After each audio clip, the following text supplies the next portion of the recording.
It gives me great pleasure this afternoon to introduce an important name in contemporary anthropology, Professor Bhrigupati Singh. He teaches at the Brown University Department of Anthropology, and he got his PhD from the Johns Hopkins Department of Anthropology in 2010.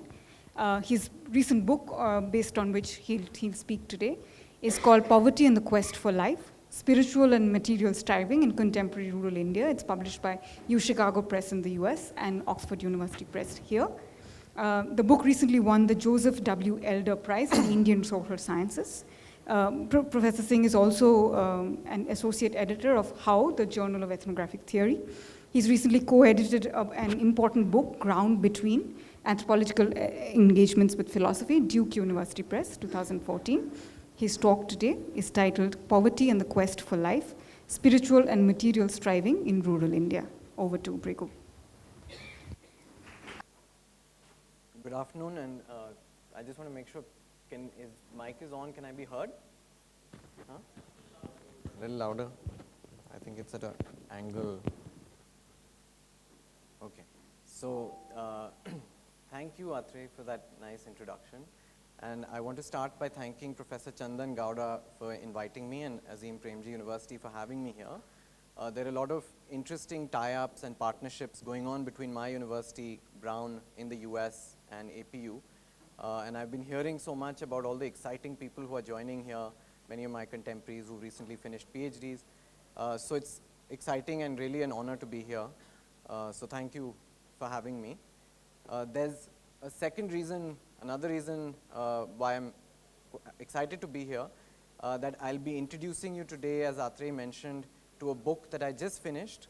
It just came out a month ago, the India version, and in the US a couple of months back, called Poverty and the Quest for Life, Spiritual and Material Striving in Rural India.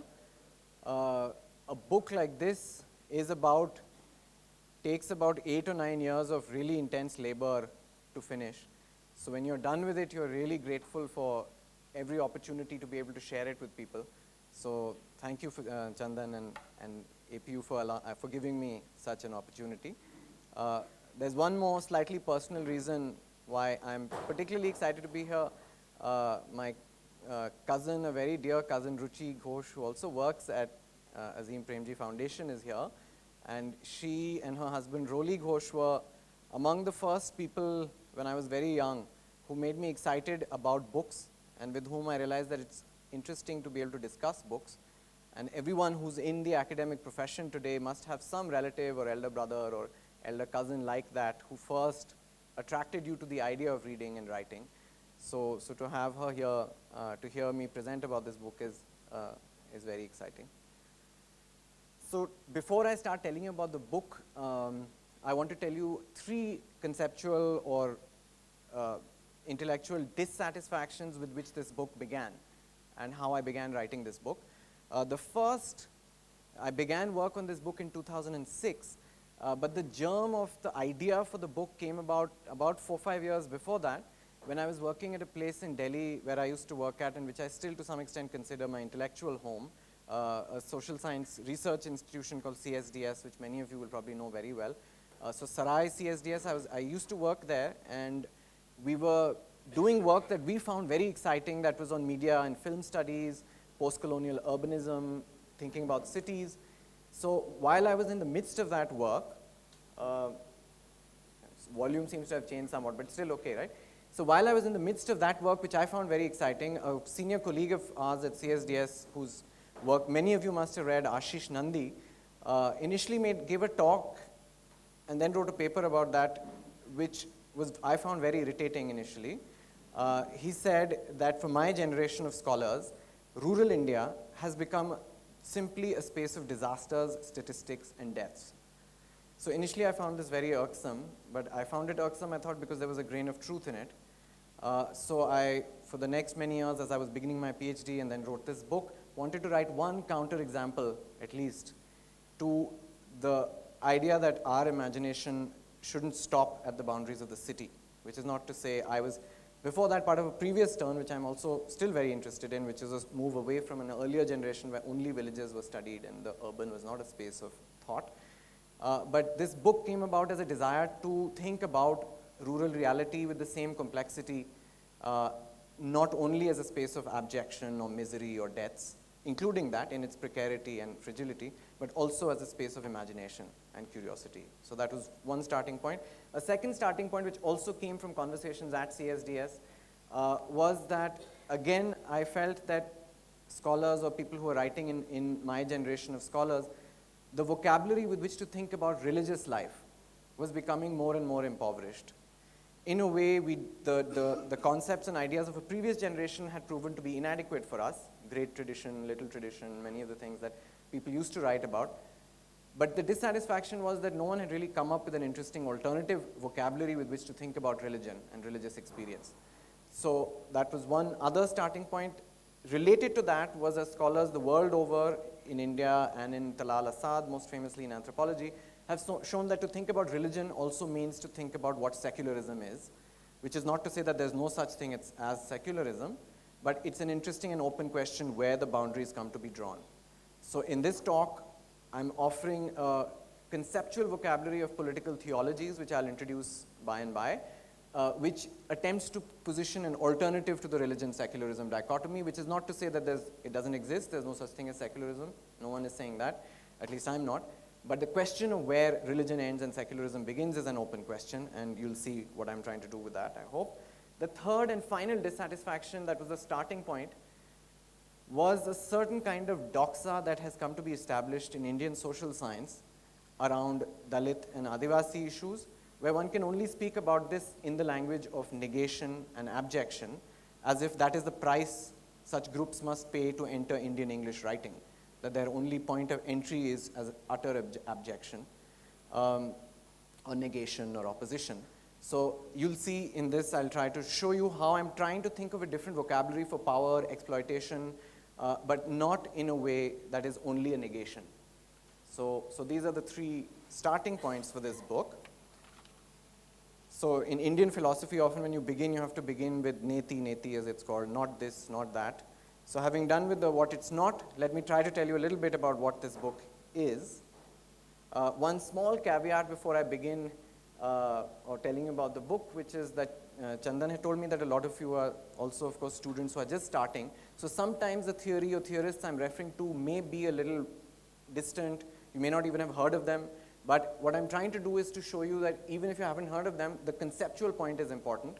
And I'll try and bring it to why a concept matters in how we think about the world or how we view the world. So the first thing that I'll say about this book is that it's a strange thing or a peculiarity of this book, and you'll see why that makes it hard to summarize. Most academic books in the social sciences that we read are tied to a single root question which the author tries to answer.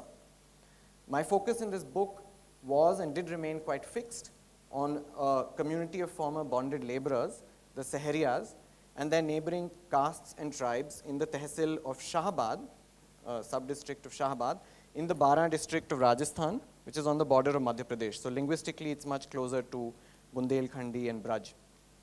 The Sahariyas are arguably, mic abhi bhi chal raha hai na? It seems suddenly I hear my voice a little less.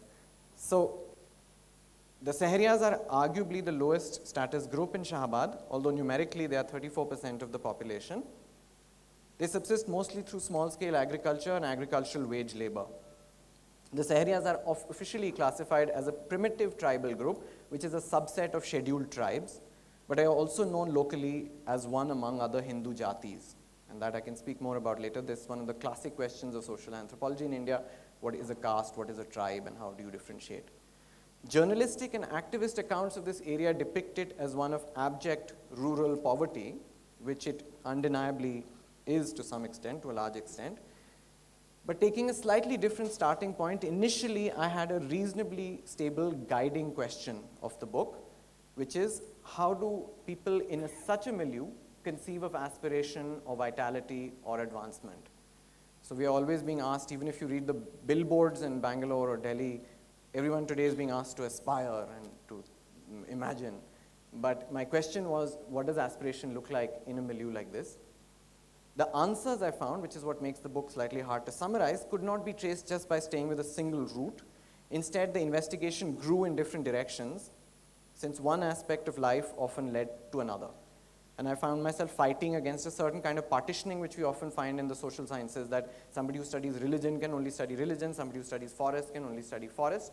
So I'll try to show you what the philosophers Deleuze and Guattari call a rhizomatic mode of perception, in which something leads to something else, and you realize that something like water, for example, is intimately connected to food. Food is intimately connected to caste. Caste is intimately connected to religion. So there are things, it's not a haphazard movement, but how one thing may lead to something else. So while I won't be able to offer you just one conceptual route to summarize the book, I can offer you some signposts, which I'll do, some of which will be very familiar to students of Indian social science, even if at first sight, some of the concepts I'll discuss ahead, such as political theologies or concepts of vitality and aspiration, might look a little bit unfamiliar. But what I also want to suggest is that through even the most recent debates in philosophy or anthropological theory, one can return to some very long-standing questions of South Asian anthropology. For example, M.N. Srinivas's famous idea of Sanskritization, just to give you one instance. And these concerns of so-called old anthropology are not only theoretical, but are sometimes very close to concerns of everyday life. For example, Sanskritization asks us to think about how people imagine a better life, even if the answer that M.N. Srinivas had offered was slightly or a lot very unidirectional and a very static picture of aspiration, as of famously of lower castes imitating upper caste ways of life. So as a first point of entry, I'll say that this book returns to or retains the structure of an old-style anthropological monograph. This is not in the heavy objective style of when old anthropologists used to study primitive tribes and have chapter headings like diet, religion, vegetation, kinship, although I realized that actually I was covering very similar ground. One might inhabit very objective concerns in a more subjective style. So for that, I thought I'd read out just the first few lines of the book.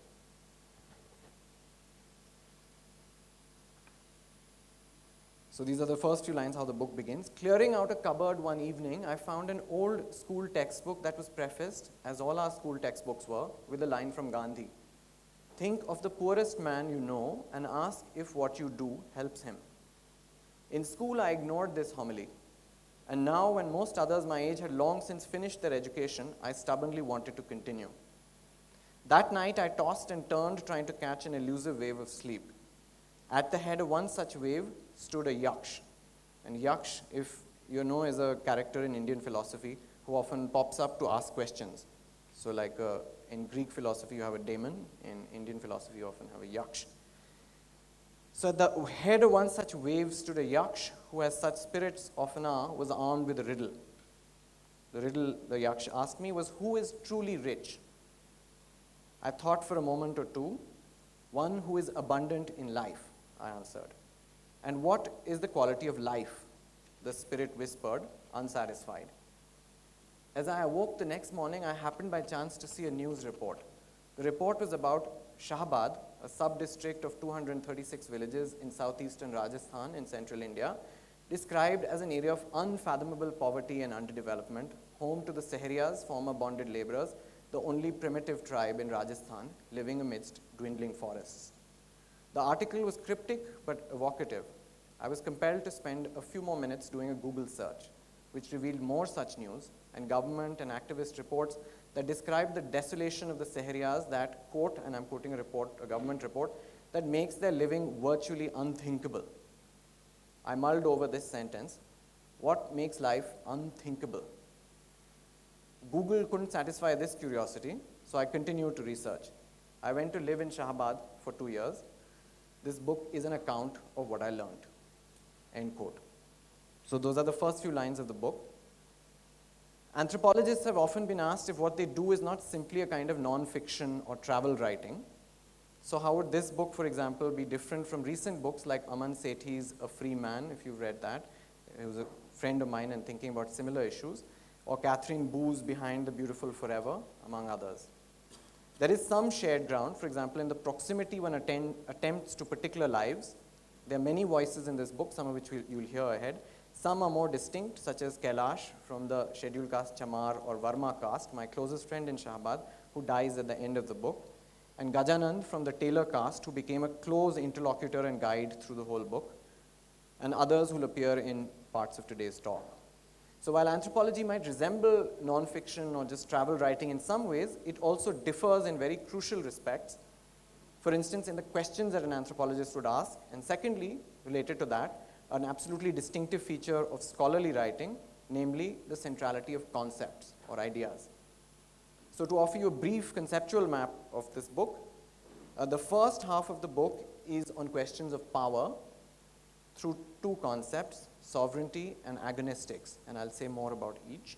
While the second half is on the anthropology of ethics, which has emerged as a major subfield in recent anthropology, which asks about forms of aspiration and relationships between people or things that are not explicable only as relations of power. So if life is not only about relations of power, what else is it? Anthropology of ethics tries to think about this. I hope this doesn't sound too jargonistic, at least just yet. Power and ethics, these are the two halves of the book, or two ways of engaging inequality, but also aspiration in a world like Shahabad.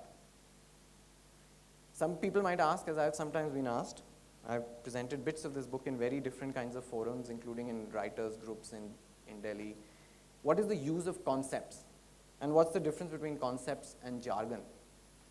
When I returned after living for a year and a half in Shahabad, I wanted nothing more than to write a book that was true to the lives I had come close to over there. In such an endeavor, it's not necessarily the case that concepts or theoretical concepts take us further away from everyday life. Rather, concepts may offer a different way of viewing the world. For example, if we don't want to write about a rural area only as a space of unhappiness, or if we don't want to write about inter-caste relations only in the language of domination and resistance. So in the remainder of the talk, let me offer you three concepts or windows into the world that this book depicts.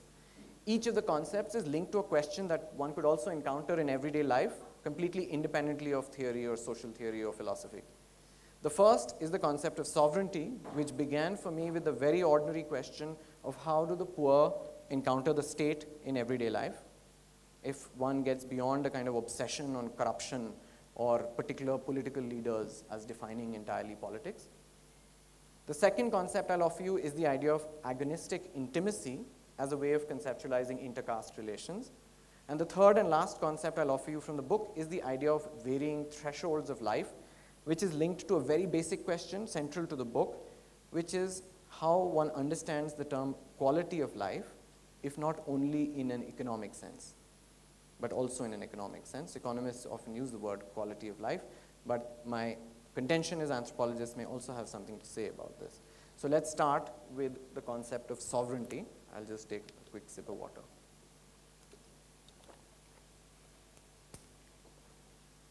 So as an anthropologist, my own inquiry began from a more everyday vantage point as a desire to think further about how the state or bureaucracy makes its presence felt in the everyday lives of Sahariyas as a standing source, and these are the two forms in which I encountered it most often, as a standing force of violence and punitive possibilities, but also and sometimes simultaneously in the very same government officer as a hope or promise of welfare.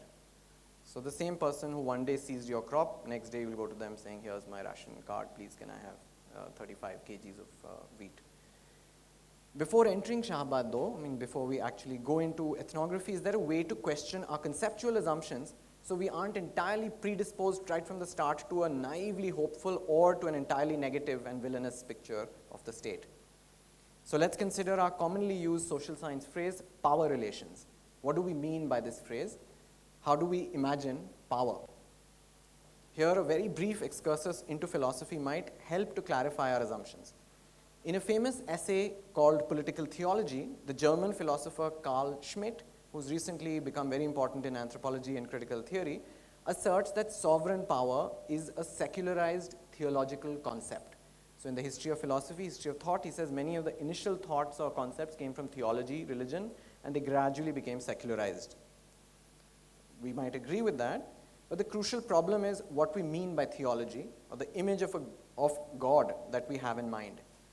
Schmitt follows a very important Western Hobbesian tradition that implicitly or explicitly sometimes presupposes an omnipotent monotheistic God that leads Schmitt and others to assume an absolutist centralizing conception of state power, which emphasizes unity, force, and decision-making power most famously in the tradition of, or like Hobbes's Leviathan. So are there other mythic forms that would help us to conceptualize what I'm calling the co-presence of violence and welfare, and the place of what is often called arbitrariness or complete confusion in the state or in Indian bureaucracy, which I'll give you examples of ahead. But before that, conceptually, mining the mythological archive and helped by one of my own favorite books of philosophy, Deleuze and Guattari's Thousand Plateaus, I rediscovered the comparative mythologist who was a classic figure of an earlier era, Georges Dumézil's, what used to be a very famous text in the 1950s, 1960s, called Mitra Varuna, an essay on two Indo-European representations of sovereignty. So prompted by Dumézil and Deleuze, the first half of the book develops a concept of sovereignty different from existing theories in the anthropology of the state. So like I said, these names or theories may mean nothing to scholars from other disciplines or young students, but I hope I can still communicate the myth and the idea it offers, which is a very interesting one. So Dumézil's book is built on a comparison between Vedic, Indian Vedic, and Roman myths, specifically regarding the depiction of sovereign power or sovereign authority. According to Dumézil, in Vedic mythology, Varuna, the god Varuna, or Romulus in Roman myth, as force.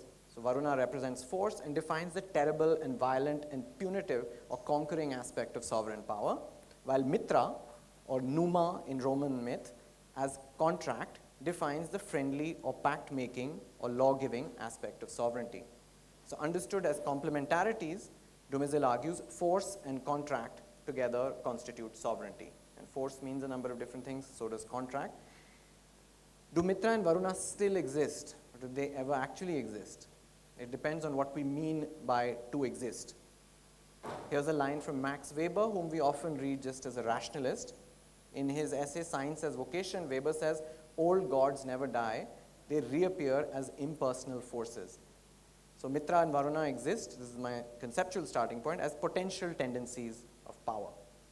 So let's trace some of these tendencies in Shahabad in ways that might help us to engage the state differently, focusing initially on what might seem just like sheer arbitrariness. The examples I offer are from two chapters of my book titled Who Ate Up the Forests, and another chapter called Mitra, the Caregiving State. Ethnography may sometimes help us to reshape or to deepen a concept. So for instance, I realized that it was too simplistic to think of Varuna as the bad part of the state, while Mitra is the good state. That's not the case. More often in fieldwork, I began to encounter instances of the peculiar fallibility of the caregiving impulses of the state.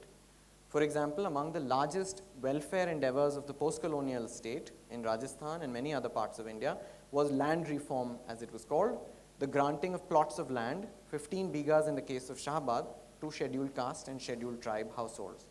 Records compiled by my hosts in Shahabad, an NGO, a very good NGO called Sankalp Sanstha, tell us that there were three main periods of large-scale land allotment in Shahabad, in 1961, 1969, and 1975-76. During this period, about 7,700 acres of land was redistributed or distributed to 7,027 scheduled caste and scheduled tribe families, including 3,600 Sahariyas families. But meanwhile, at the same time, between 1962 and 1976, the state forest department, and this is in many places the case, there's the revenue department, like district collector, all of those, and the forest department.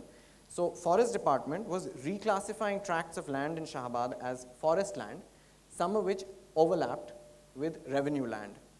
So this led to a very strange and appalling situation of people being fined as encroachers by the forest department for land that they had been legally allotted to them by the revenue department of the same state apparatus.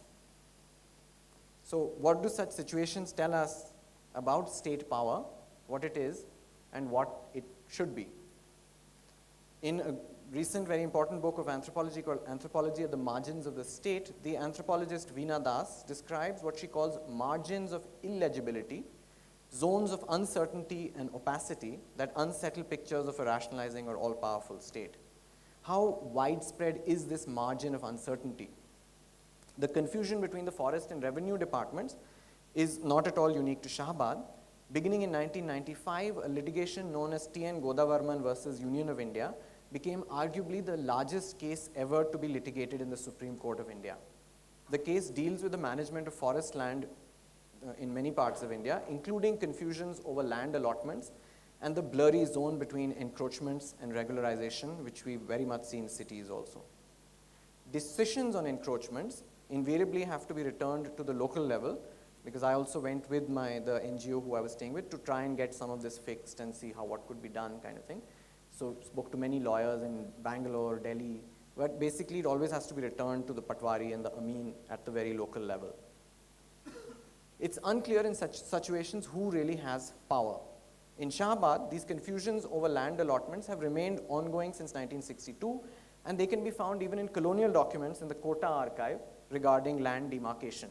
A British colonial officer called M.S.D. Butler, who had first mapped this area, he's complaining how from 100 years ago there are 15 different lengths of chains to measure the area, and it's completely confusing. So in 2001, a newly appointed district collector, a good IAS officer, because often things in India happen because there's just one good IAS officer who tries to do something, and a lot of the system depends on such people. So this kind of a good IAS officer went on a campaign to clean up the confusion through what are called regularization drives.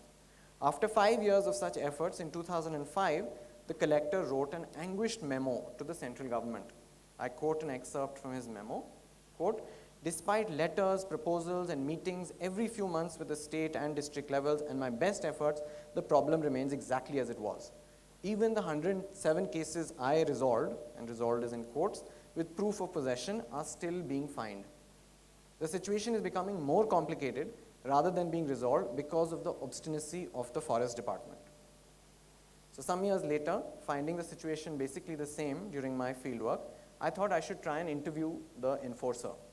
So in Shahabad, this took the form of a young man, younger than me.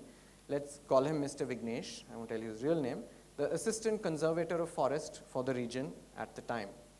The most direct instantiation of the forceful, what I'm calling the Varuna element in many ways, wielding the power to impose a variety of punishments, jail, seizing crops, many other things, under the Land Revenue Act.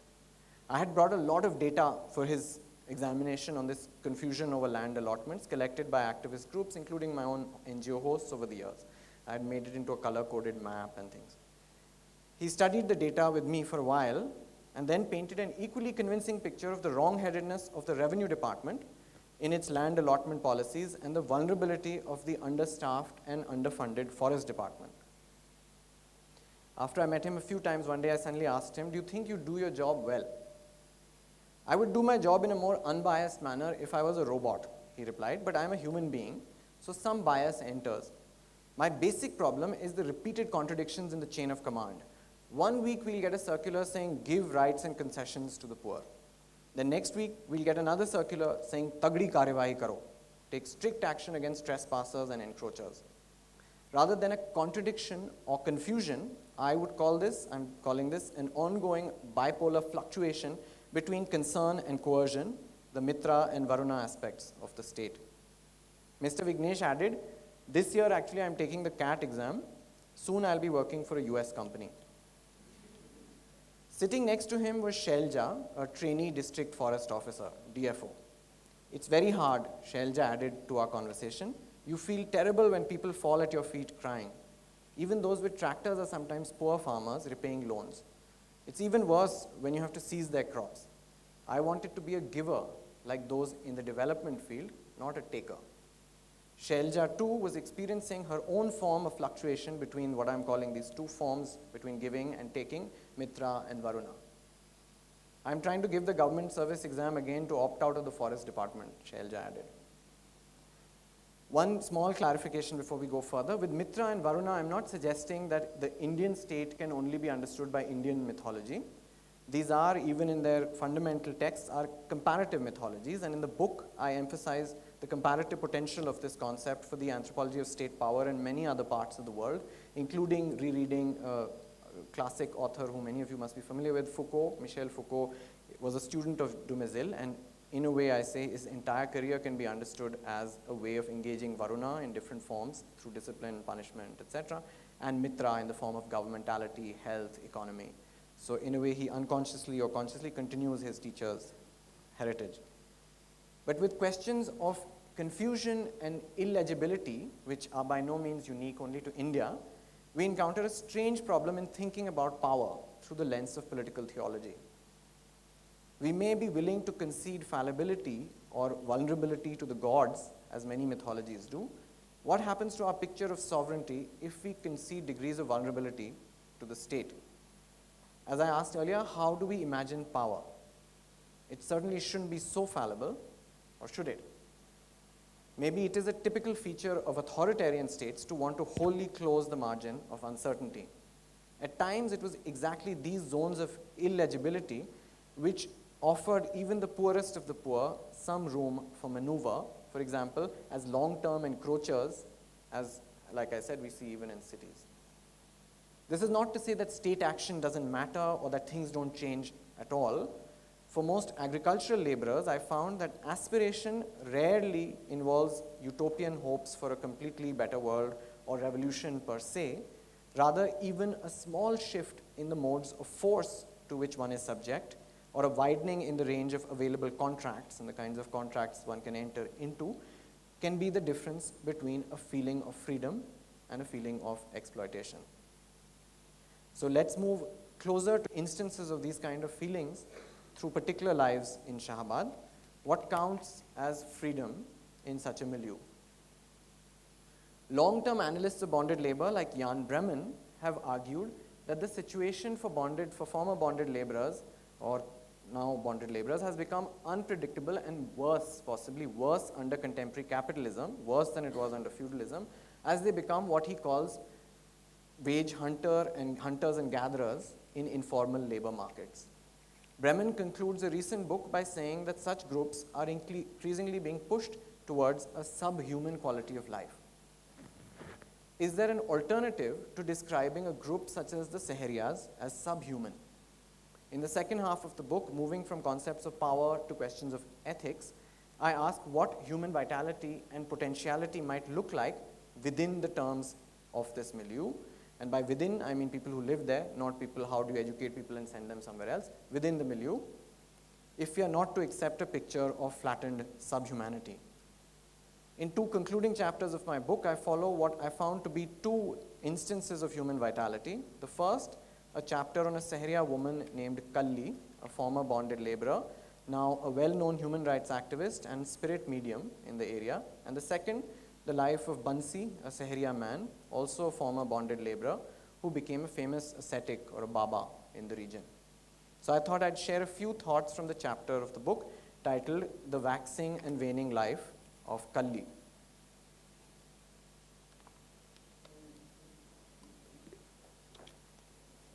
So here also, we can first examine the implicit presuppositions or assumptions with which we would enter such a milieu.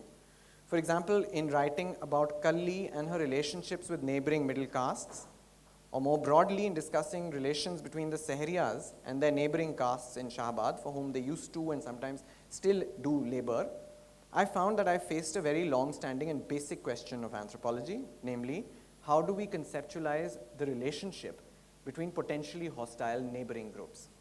It's a question one can ask anywhere in the world, because you'll see often violence in so many parts of the world is very intense between groups that really neighbor each other and have a certain intimacy, long-standing intimacy.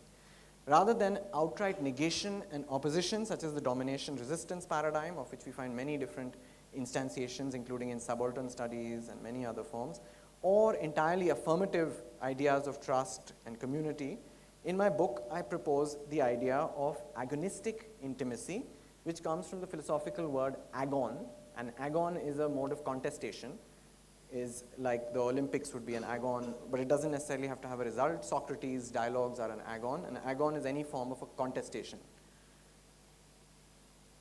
So agonistic intimacy as a way to think about the co-presence of conflict and cohabitation, which I'll say more about in a minute, because here too life itself may sharpen and extend a concept. So let me turn to Kalli. I first heard about Kalli from her colleagues at Sankalp, the NGO who are my hosts in Shahabad. She's fearless and has an amazing ability to bring people together, was the general refrain. As local legend had it, as a bonded laborer, she had once burst an earthen pot on the head of a leading agriculturalist in the area when he made a lecherous street-side remark directed at her. In 2003, she led a protest march to a local police station, successfully demanding the arrest of a well-to-do higher caste cultivator who beat up her husband's brother.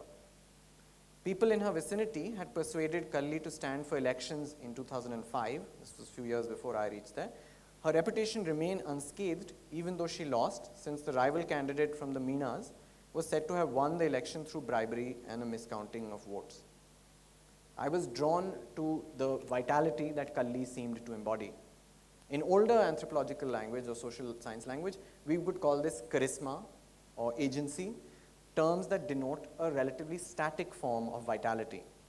As I got to know Kalli better, I understood her life not simply as a unidirectional story of empowerment or women's empowerment, but as a fluctuation between forms of strength and vulnerability. For example, 10 years ago, she had a hysterectomy for which she and her husband had to mortgage the small plot of land they owned, which they had been given by the government as part of bonded laborer upliftment schemes, as they're called. Over the years, they gradually saved enough to retrieve a small portion of that land from a neighboring middle caste cultivator to whom they had mortgaged it, but Kalli's recurring health problems constantly threatened to push them back into debt.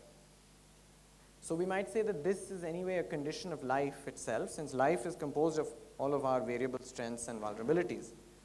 But that said, we are not all equally vulnerable. Maybe it is a condition specific to poverty that a fluctuation of life force may prove to be fatal. Kalli's mother's brother had been among the best off in their village, owning 2 mid-sized plots of land. By all accounts, he was now among the poorest, a spiral caused by a few family illnesses and deaths. Among Sahariyas, such spirals are common and sometimes very sudden, pushing a family from a position of relative strength into near destitution, sometimes quite suddenly, often through health. Amidst these vulnerabilities, there was a certain psychic strength, a fearlessness that Kalli exuded, that many around her, including I, sensed. For instance, as she argued with government officers and took on locally dominant cultivators in campaigns to release bonded laborers from indebtedness. Don't you ever feel scared, I asked her, taking on local strongmen who could kill you if they wanted to? Kalli laughed. I've always been Purn Pagal, totally mad since childhood, she said. Over time, I learned that this wasn't a joke. Kalli's life had been punctuated by periods of mental instability attributed by her and others, everyone around her, to possession by a jinn, a category of spirit shared by popular Hinduism and Islam. The jinn had been a lifelong companion for Kalli. When I was a child, so was he. Then he grew older with me. He would come in my dreams, walking with me in a fort or in a garden. She drew me a picture of what this spirit looked like and only referred to it in the third person, he, wo, as one would refer to a husband. Based on this friendship, Kalli is also known locally as a healer, and I watched her occasionally deliver spiritual cures prescribed by the jinn to grateful supplicants. Jinn and other minor spirits are also said to harbor, so in one way she's a healer, but the interesting thing in life force is that a force that can be healing or life-affirming can also be life-denying or threatening. So jinn and other spirits are also said to harbor the possibility of madness for their spirit mediums. After my marriage, he, the jinn, used to get jealous, very jealous of my husband. Even now, he sometimes gets angry and drives me mad. On her account, though, this madness and instability and volatility is an intrinsic part, an enabling and disabling threshold of her ordinary self. You think that I'm brave, but I'm brave because I'm mad, Kalli reiterated. So was there a way for me, I asked, as I was writing the chapter on her life, was there a way for me to accept this formulation of hers, I'm brave because I'm mad, without reducing it to some kind of superstition or some inscrutable form of a tribal ontology? While I've spoken much less about it, a substantial portion of my book is also on religious practice.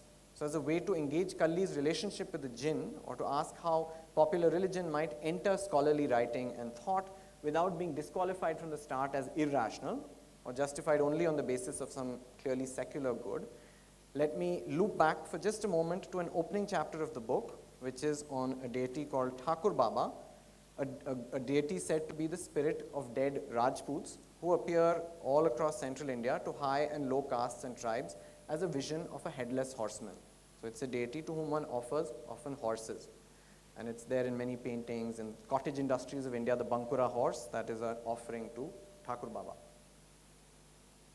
Thakur Baba is said to control untimely dead ancestral spirits, or preet as they are called, and to enable childbirth requests through mannat, through local shrines and spirit mediums in ways that are very similar to a peer shrine. In a crucial passage in the book Provincializing Europe, which is a classic of subaltern studies, Dipesh Chakrabarti discusses Ranajit Guha's description of Santal tribal leaders of an anti-colonial rebellion who, while facing the British judge, they declare, we rebelled because Thakur Baba appeared and told us to rebel. So for Dipesh Chakrabarti, such a statement reveals an irreducible gap between a rational historian or social scientist and the supernaturally infused world of the tribal. Chakrabarti contends that such gaps or ontological or cosmological gaps can't be covered up by what he calls anthropological cobbling. Challenging this self-imposed limit, I wanted to write about Thakur Baba in a way that didn't merely accept the fixed aporias of these so-called rational historians. I found that Thakur Baba led me back to one of the oldest questions of anthropology, namely, how might we think of the dead and spirits and deities as participants in the lives of the living? Following the philosopher Gilles Deleuze, I came to the idea of the concept of varying thresholds of life, which I develop in the book. With such a term, we are neither confirming nor denying the existence of spirits. A memory, a dream, or even a hallucination is also a threshold of life. Such an idea is not even foreign to so-called Western thought, nor was it strange to Kalli. What do you feel like physically, I asked her, when you're possessed by a jinn? Her answer, echoing that of many spirit mediums, as the answer people most often give, is that it feels like a current is passing through you, invoking the English word for an electrical charge. Spirit mediums will often say it's like a current. This formulation of a current, we might call it energy or an unpredictable life force, is also to be found in an absolutely foundational anthropological text, Emile Durkheim's Elementary Forms of Religious Life. According to Durkheim, religion is, I quote, an engagement with a vital animating principle, an anonymous and impersonal force. None possess it entirely and all share in it. What kind of force is it? Durkheim says further, when we say that these principles are forces, we are not using the word in a metaphorical way. An individual coming into contact with them receives a shock that can be compared to an electrical charge, end quote. Maybe social anthropology or social science has also sought to go beyond the social in coming to a wider appreciation of life, what Deleuze calls a vast continuum of life, or Durkheim's vital animating principle. What would it look like to think of the social life as composed of energies that exceed and continue into the dead and the non-human? This excess may also lie within the intensities of everyday life. For instance, in Shahabad, I began to pay attention to everyday fluctuations of force. For instance, the ways in which jokes between neighboring castes could suddenly flare up into an inter-caste feud. In other instances, these intensities may also be more life-affirming, such as forms of festive collective effervescence, as Durkheim famously called it. Ethnographic attentiveness, we can say, depends on the varying intensities we are able to sense, even when things remain seemingly the same. Staying with Kalli for extended periods of time, I began to sense slightly more complex intensities and interrelations with neighboring higher castes and middle castes than can be conveyed by just domination-resistant senses of inequality or just through negation.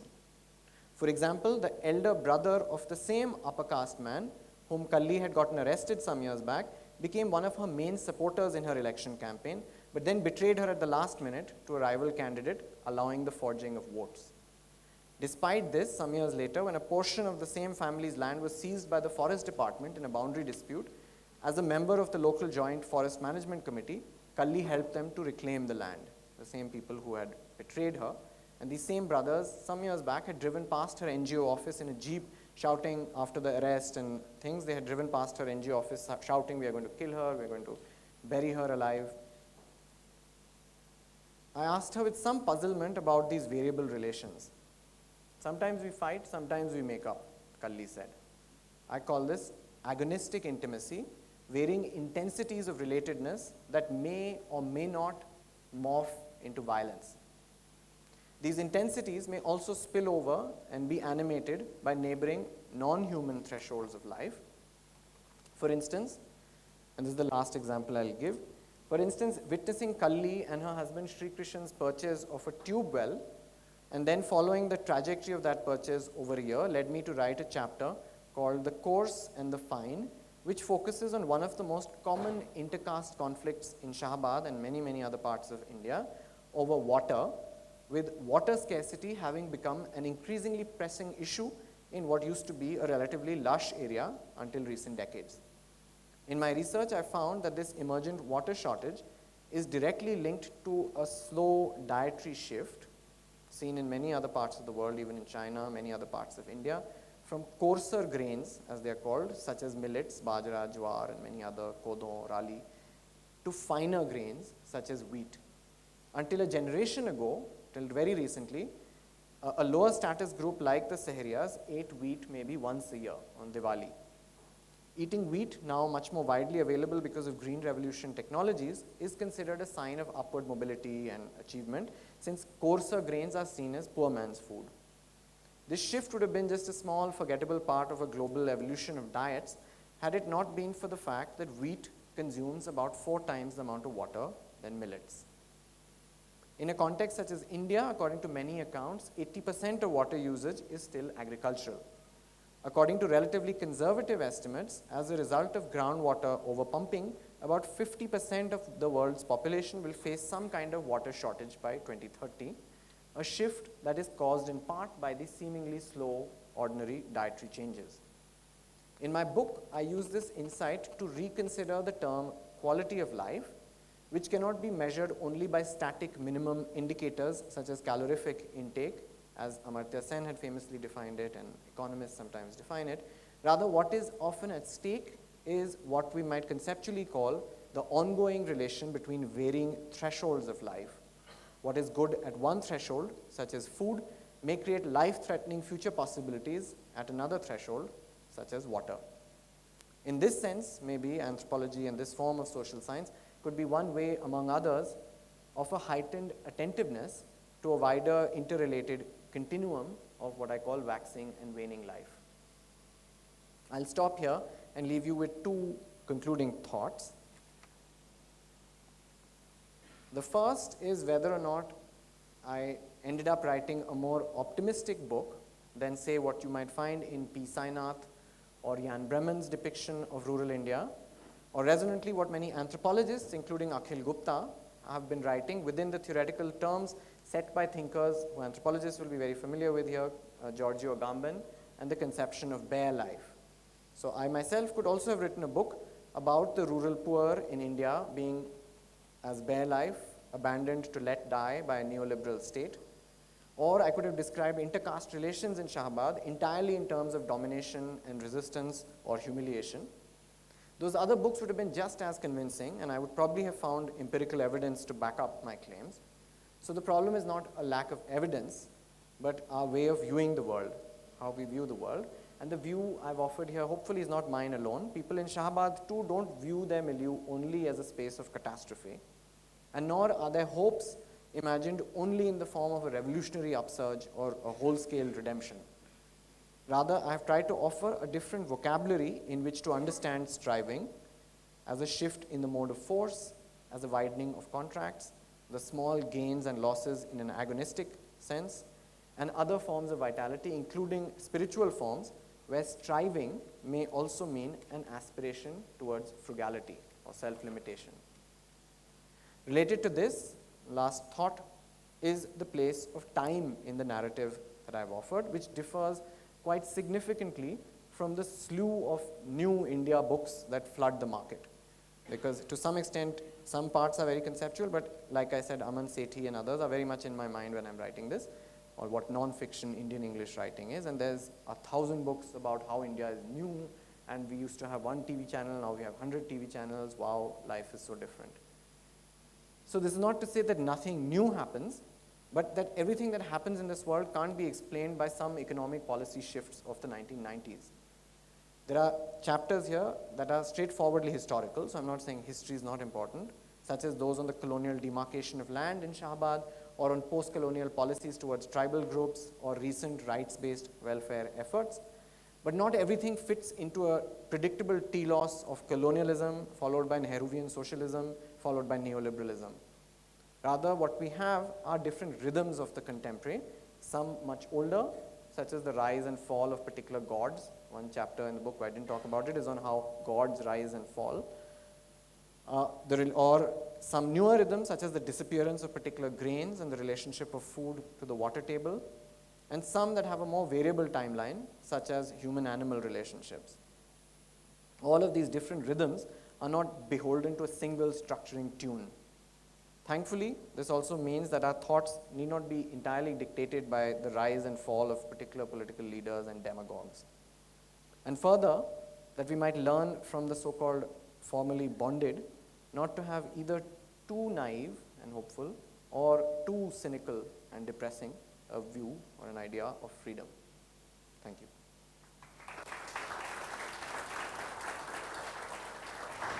Questions?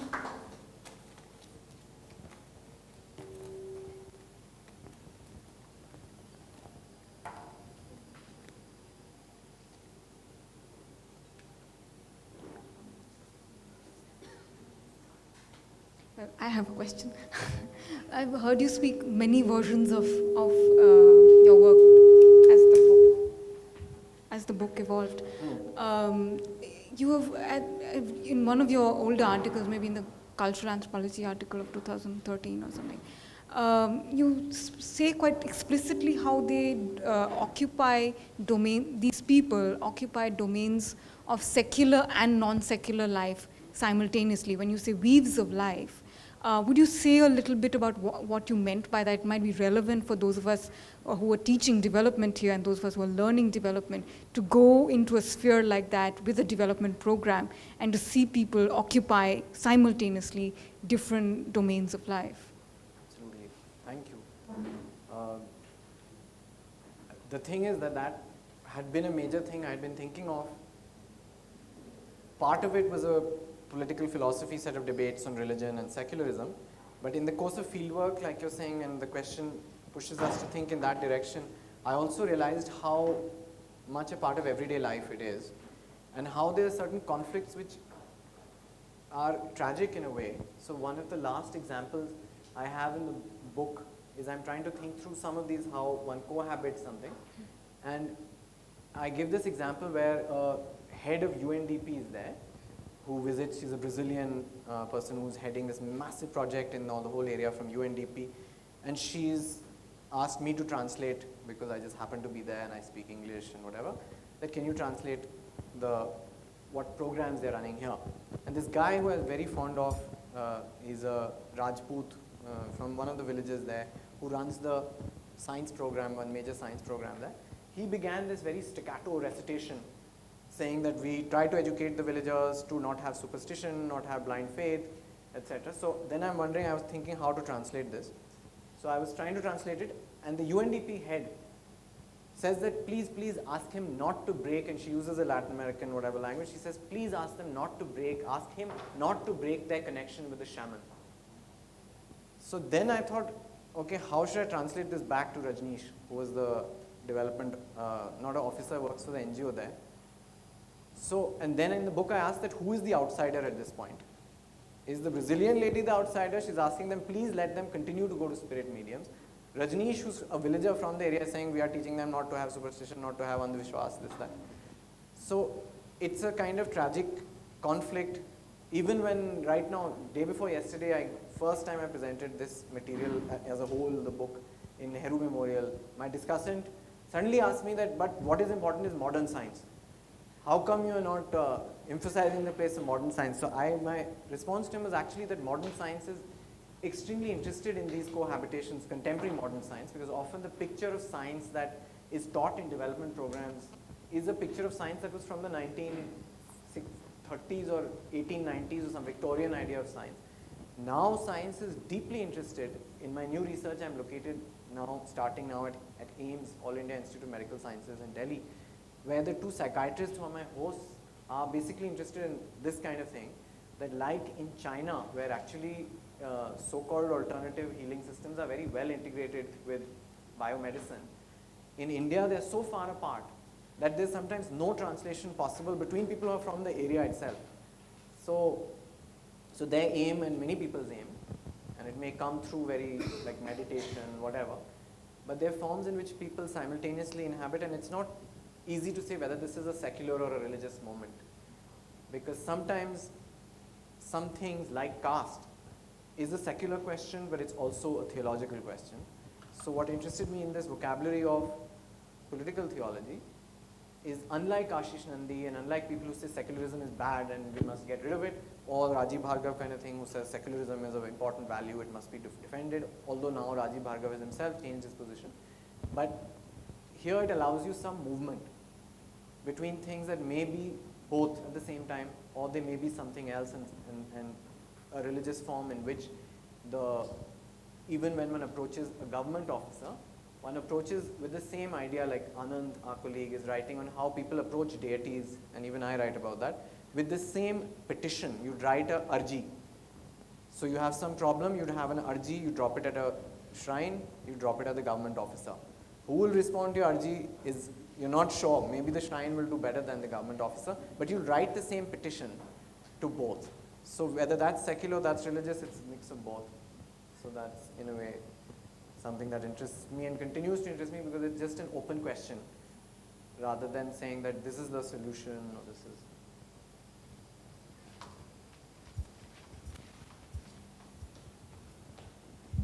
This regarding the title and a clarification of that. So you were just mentioning the problem of the dichotomy of secular and religious. But here you keep the spiritual and material. So I think it will be deliberately because you have used that in title. So do you think that also a problematic dichotomy or useful dichotomy?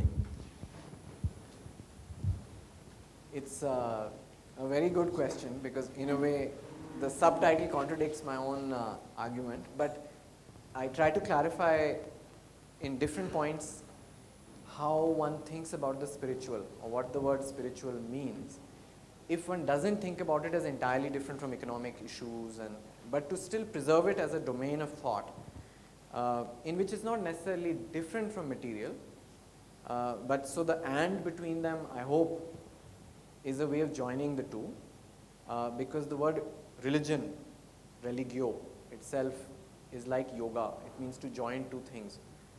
And the spiritual and the material are joined, but they're also at some level useful to think about as sometimes as separate. So it's this peculiar, in the book I call it a bipolarity, where it's in a way the opposite of Aristotle. It's a philosophical question at some level, because basically one great tradition of logic, Aristotelian logic, is that something is either A or not A. That's Aristotle's one of his first principles of logic.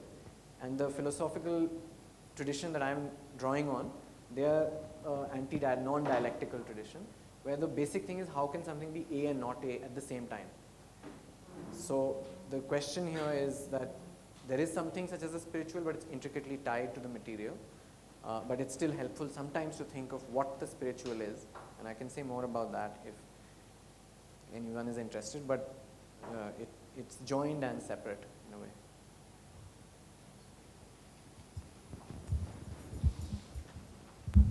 Thanks, Bhrigu. That was really fascinating, and I mean, there was so much there, and I actually, in some ways, need to read the text to get a better sense of what's at stake.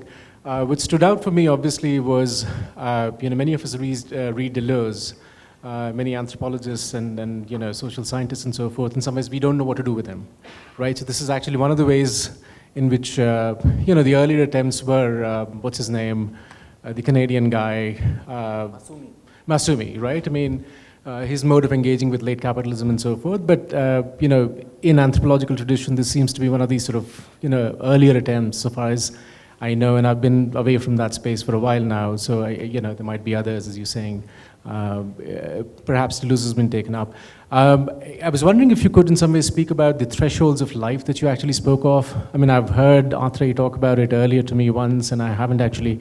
It seems to me that allows you to do precisely what you just spoke of, which is to say that allows you to actually not talk about these things in terms of what Deleuze would call capture words or word orders, right? I mean, so that it allows that kind of flow to continue, vitality to persist, which refuses any kind of stasis or capturing and dichotomous modes of thinking, right? So could you sort of talk more about that? Absolutely. So maybe the best way to start is because Vishnu and I, we teach this exact same course. I teach the same course he teaches at Brown, although it would be interesting to exchange syllabi and see whether we teach it differently. But we both teach a course on the anthropology of the state. And it began initially from there, that basically a lot of the anthropologists of the state, one thing they can offer in a way is something that political scientists, other people can't offer, which is how does one engage the state at an everyday level, which is, a lot of people would say, where the real failures happen. But then it came to the question, initially just through, a lot of people were citing Agamben, including Akhil Gupta's Red Tape, is basically a real, in a way, to me, a disappointment, because it takes an Agamben idea and takes it through. But the crucial question is that he takes sovereign power and bare life. It began as that how does one think about life or vitality, not just as bare life. So that had been my starting point within the anthropology of the state, which was a question of how does one think about the quality of life per se. And a lot of the people who use Deleuze use him in a very optimistic way, including Hart and Negri in Empire and things, that it's the opposite of bare life, that it's a plenitude. But Deleuze is not saying plenitude. He's saying something like different intensities, or what I'm saying. So that then it becomes a little more technical in the conclusion that there are three concepts I offer. Thresholds is one. And thresholds is, all of them are in a way drawn from Thousand Plateaus. And I had always been uncomfortable with the way people use Deleuze, because it becomes a very technical kind of repetition of certain terms, like Appadurai will use just deterritorialization. But that he's just saying that there are many NGOs and that things are happening in different places. That's not deterritorialization. So often it seems to me the problem is people just pick a term here and there and apply it. But there's something about, in a way, a philosophical lineage, which I wrote about in the book that Atre mentioned on the relationship between anthropology and philosophy, which is that I was asking that what does philosophy do to your mode of perception? And I was saying that some things are like, in Indian classical music we have a gharana, like that you learn to voice or sing in a particular way. So Deleuze in a way comes from a philosophical lineage that you can find even in Indian philosophy. But gives you a way of looking at the world. So some of the concepts open up particular things. Thresholds does something about that you can speak about something that's happening here and there. Just allows you a way of thinking, like in chaos theory, how are two things that are seemingly far apart related to each other in a way, or how does something that happens here. Then intensities allows you to think about everyday life as a space of difference without any necessarily others imposing a difference on it. So each of the concepts from Deleuze does something, but the basic thing you're saying I would agree with very much, which is that when Foucault had famously said that someday this century will be known as Deleuzian, he was being serious, because at that time only very few people could see the extent to which Deleuze changes Western thought in some ways and opens it out to, in a way, other traditions of thought, I feel. And it's still a very slow process of absorbing that thought and using it in a productive way. And there is a jargonistic way to use it, where you're just using a word and then one word from Derrida, some here, some there. So that's, I guess, a slightly chaotic answer, but... Brigada.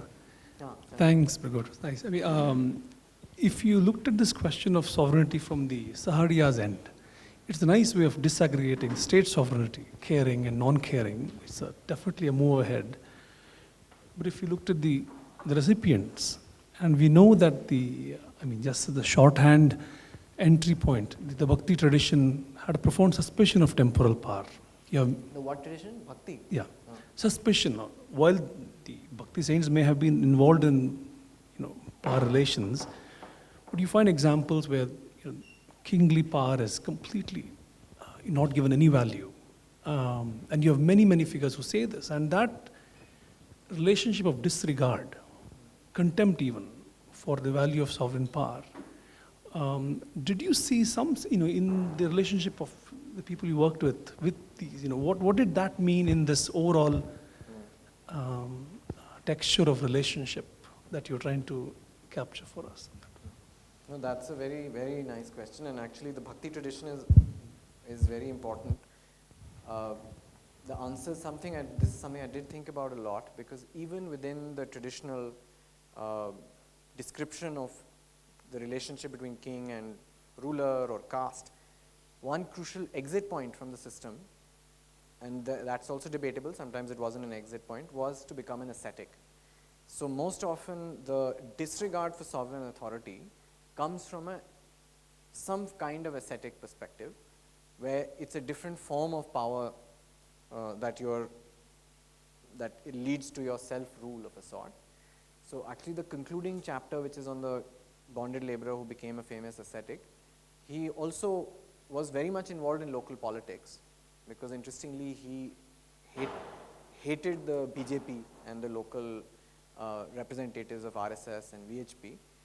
So he once contested elections against the BJP. But oftentimes when I would ask him about development programs and he was creating actually a massive redistribution mechanism of a sort through this sacrifice, these rituals that he was organizing. So he was very involved in temporal power also. But the way in which one might approach the state or disregard the state still does exist.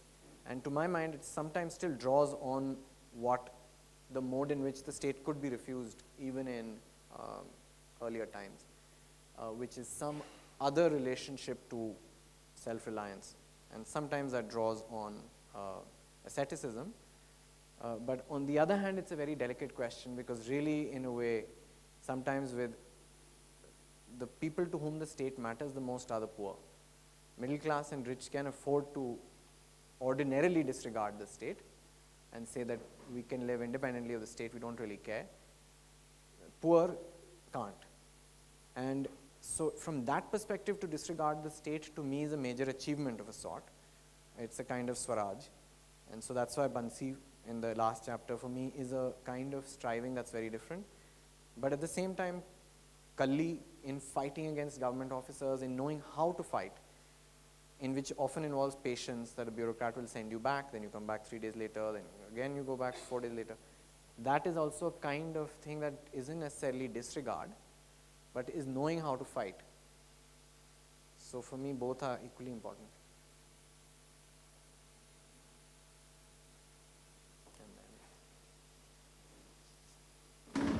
I have some comments. I've not really read your book, so what I heard, I think, as something very interesting. But I thought if you would unpack for us, for example, I thought, in your what you're saying, there is something about life which I think has to be unpacked, because what really happens today is that, when you talk about quality of life, it's very different from a way of life.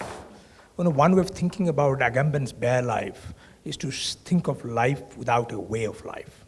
Let's say, for example, sometimes in my own field work when I did in 1990s in Kalahandi and other places, what people are trying to tell us that, look, life is only important when the way of life is regarded. There is no life without a way of life. And when government policies or circumstances or hardships, what the hardships do is basically create a wedge between life and way of life. And it's very difficult to sustain that way of life. Then it brings in shame, that brings in some kind of diminution in life. Then all kinds of things happen. So I think it's an interesting thing to think about life as an important category.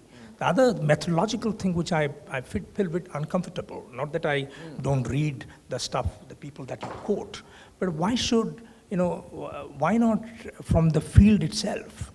we didn't get a sense of any language. How does one talk about the Sahariyas without a linguistic world, without which it's very impossible to talk about the life world? And I'm sure that your book might have a lot of the linguistic world of the Sahariyas, because that it almost appears as if the Sahariyas world can only be unraveled by philosophical resources that you bring in. I think that division of labor itself implicates us in a kind of enterprise, which I find is deeply problematic. Even if you don't want to, you want to bring it in a different direction, we are still somewhere implicated in that. I'm not saying that, but I find this deeply problematic. Why not, is it that it's as if you have to really employ categories from elsewhere? These are all external descriptions, according to me. I wanted to hear some of the internal descriptions, which something is very important. I wanted to hear a lot about, let's say, social imaginaries. I wanted to hear the linguistic world, which carries a lot of ambiguities. The background assumptions, descriptions of that world. In the absence of that, it appears to me as a fairly good external description in which the complexity of the life world is truly flattened out. I'm putting it very provocatively, but that's the point of saying this. Absolutely. So, I think both questions are very important. The life, how does one think about life and way of life, is actually central to many of the debates that are happening in anthropology right now around vitality and life, and how does one think about the category of life, or life itself, as some people call it. And definitely what's very important in this is basically what in this book I'm calling waning life, or that how are there forms of prior to death. Otherwise we think of death as the opposite of life. But there are ways of dying prior to death. And one way of dying can be to be cut off from a source of one's vitality. So often what we might think of as an imposition is not necessarily that it's a Western thing, or it may equally come from a Vaishnav view of that you must eat vegetarian food, for example, or that this is the correct way to worship. So it can be very local. That is a way in which one is cut off from the source of one's vitality. And that you often find in a way, the transactions between both. It's not just development thinking or state. It can also be, like I'm saying, between Vaishnavism and other forms of religion, are often to reshape that particular religion in some other, or that way of life in some other way.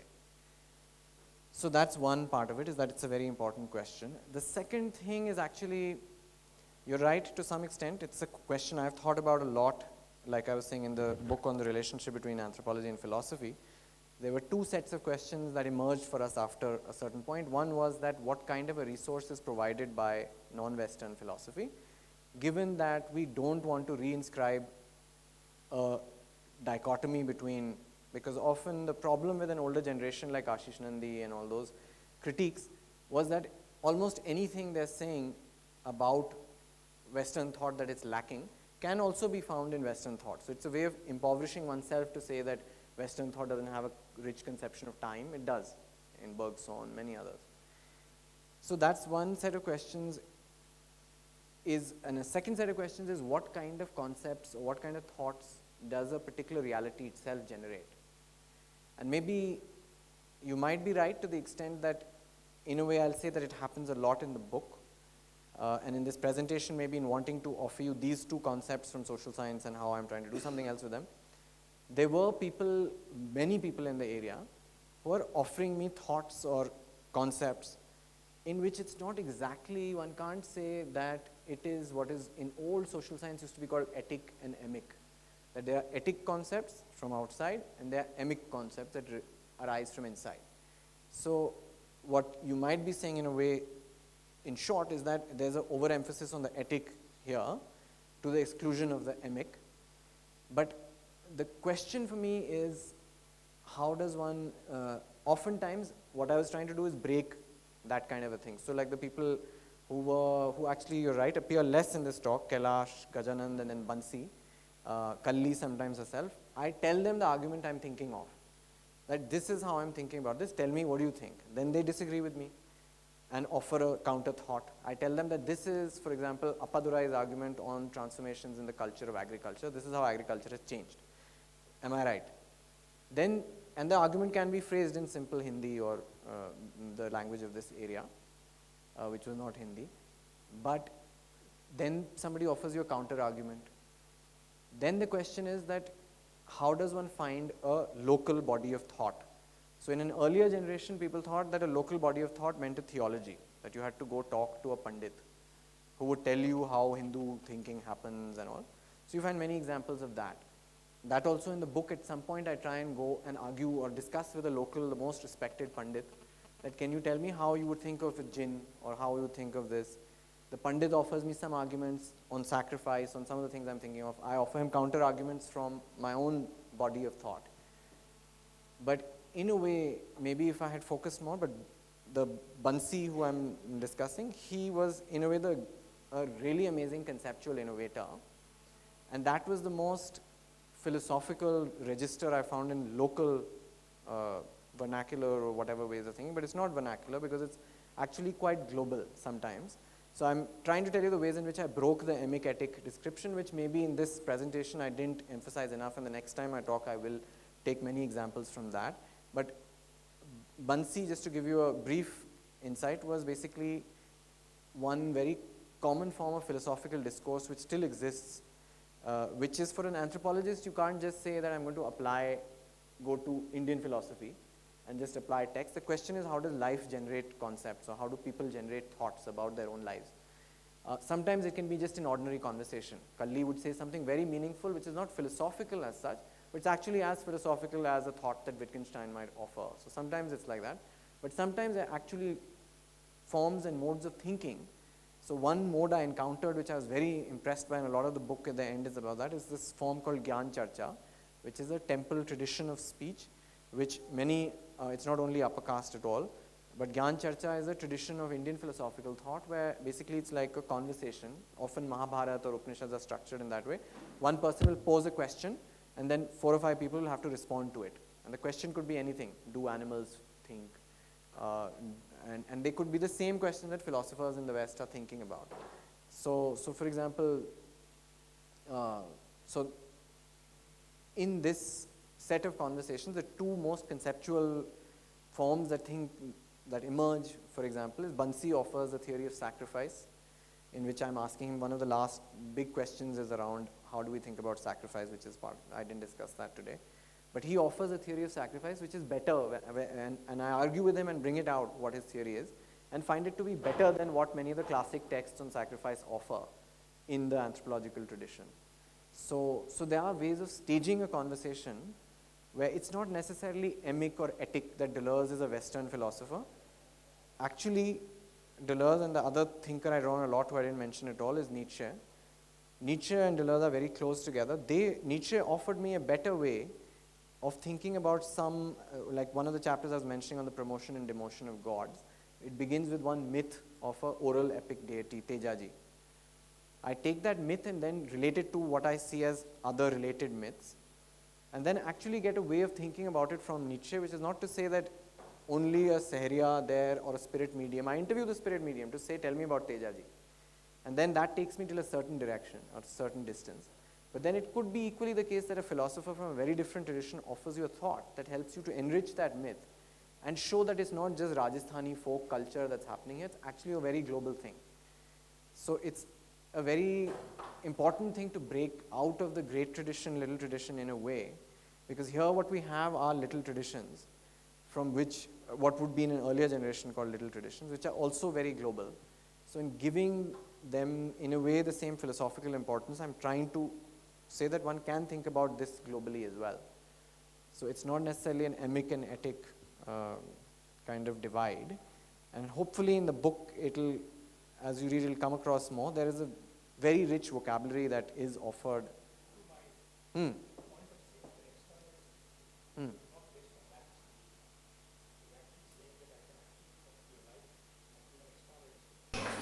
Without really using much of the categories that you internally think about it. Much of the self-esteem, your book, your life plans, everything in a category, in a language, which is external. It's not based on that distinction of inside and outside. It's just that I was talking about. And second, there is a politics of this, And there is a politics of knowledge that we are struggling here, and that's I think very important to understand why we are doing it. And that is the context we're talking about. It's not really whether you want to stage that conversation. But politics of knowledge, what you're saying is Western thought and... Yeah, it's not Western, that's not the issue. The also politics of what we're doing, what we are, how we are describing, how we are doing it, how we are footnoting. I would like to see that you do a piece without footnoting. Without describing what you know. There are many ways in which this can be done. But just to ask you to actually then clarify. But I don't think necessarily, I'd be very happy to talk. But just to say, politics of knowledge is not necessarily that getting rid of footnotes will make us freer. And the question that I'm asking could be asked I presented this same material to, like I said, a Hindi writers group in a slum in Delhi. And they totally got it. Agonistic intimacy, they completely got it. They said, yes, this is how people relate to each other in our world. Mitra Varuna, they totally got it. They said exactly, this is 1 week the guy will come and threaten to demolish our slum. Next week we'll be going back to him to say, please resolve our marital dispute. So basically I don't want to concede that I'm also to respond. It's not an imposition of Western categories on a non-Western reality. But basically, and it's not a politics that it's because this is a great American or French philosopher, we must quote him. The thing is, what is the question that one asks? So when I'm asking the question, how do the poor encounter the state at an everyday level, I could ask Kailash or Gajanan the same question, my ethnographic interlocutors, and take their answer, and then treat it as good an answer, but then I'm saying that, okay, Dumézil gives me a different idea, and I can offer that idea back to Kailash, and he says, yeah, you're totally right. So that is a politics of knowledge where there's a zone of communication. So to say that in Sahariyas, to really find the Sahariyas, I have to find that they say this word and that's to me not thinking, that's a reification of some kind of, this is a tribal ontology, can only be understood by tribals. That's not the case. Thakur Baba is not so different from a Catholic saintly shrine in medieval Europe or contemporary Pentecostal Christianity, and I show what the relationship is. So the Sahariya ontology is not theirs alone, it's part of a global conversation. So in this book I'm trying to, the concepts I'm using and why there's so many concepts, is also to say that the Sahariyas are as cosmopolitan as people in Manhattan. So it's not that if to understand people in Manhattan we would need American theorists and here we need only words of Sahariyas. It is that this is also a global question and can be approached through many different ways of thinking. Anyway. Well, my name is Ganesh, I'm a student of development. In the context of Kalli, was she only the case of that community or do Sharia women being treated well in their society? Or I mean, what kind of treatment the Sharia women get in their society? My second question about the young Sharia people, young people from the Sharia community, do they wanted to continue the same spiritual and material life, or do they have different aspirations? Thank you. Thank you. Those are actually, they sound simple, they're very difficult questions. The first one, I'll try to give you, if you're running out of time, shorter answers. Kalli in relation to treatment of women is a very important question of in what, sometimes there's a very sharp difference between castes of what occupational forms are allowed, what ways in which a woman can leave a house to do what. And often much lower down in the caste hierarchy, there's a lot more mobility than there is in the middle castes or upper castes for what occupations women can leave the house for. So Kalli was part of a much broader, many people work like her, there are many activists like her. She's particularly in a way a talented activist at bringing people together.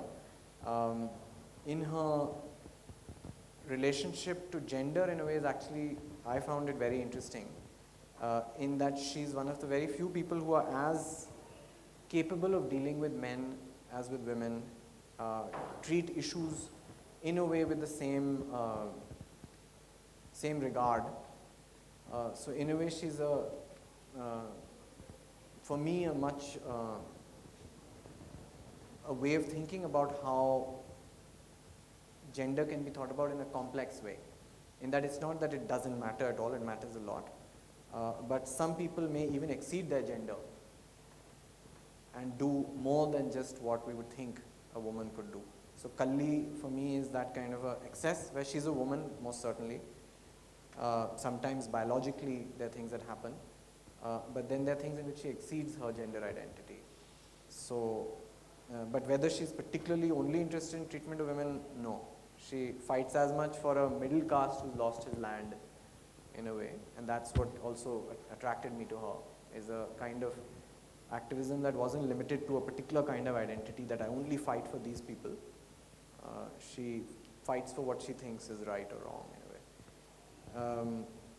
Younger generation is a very interesting question because sometimes it can be very easily misinterpreted that younger people don't care at all. So sometimes it may be as small a difference as how do you see when somebody who's 60 years old and somebody who's 25 years old, when they pass by a Thakur Baba shrine, what do they do? The 65-year-old man might do an elaborate dhok, it's called. The 35-year-old man may be on a motorcycle, but he'll do a peep and a little horn and make a much smaller gesture of recognition. But he's also making, in a way, a gesture of acknowledgement. Even what a break with that form of life looks like, or say a more radical break, is also becomes complicated because sometimes people will say all this is just nonsense. There's nothing in it.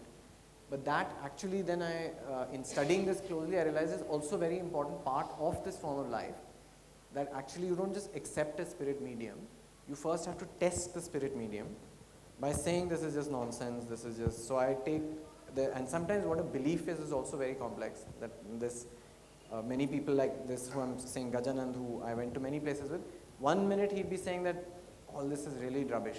Then we'd arrive at the shrine and he would fall at the feet of the spirit medium saying, please help me, I've been in trouble for 20 years. So which side of him is real in a way? Both are real. So the question of what younger people, how they participate in this form of life is actually very, they may have a cell phone in which the tune will be a Tejaji song, the ringtone, because you can get a Tejaji ringtone, which is a particular genre of music. So it's not that being young cuts people off completely from this, but it transforms some things, and sometimes for the worse.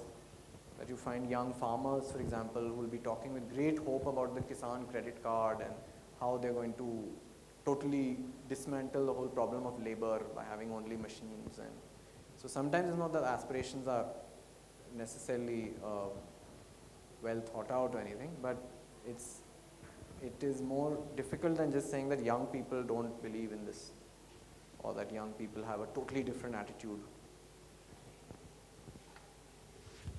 Thanks, Bhrigu. Please join, faculty, please join us on the 6th floor for an extended chat.